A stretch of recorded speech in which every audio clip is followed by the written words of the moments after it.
Imagine you're planning a birthday party with your friends. You have different colored balloons. Let's say you have red balloons that come in packs of 3 and blue balloons that come in packs of 4. You want to have the same number of red and blue balloons. How do we figure that out? Let's find out using LCM. First, let's list the multiples of each number. Multiples of 3 are 3, 6, 9, 12 and so on. Multiples of 4 are 4, 8, 12 and so on. Now, let's find the common multiples. These are the numbers that appear in both lists. Here, we see that 12 is a common multiple. The smallest common multiple is 12.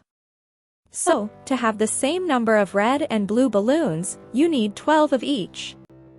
LCM is super helpful in real life.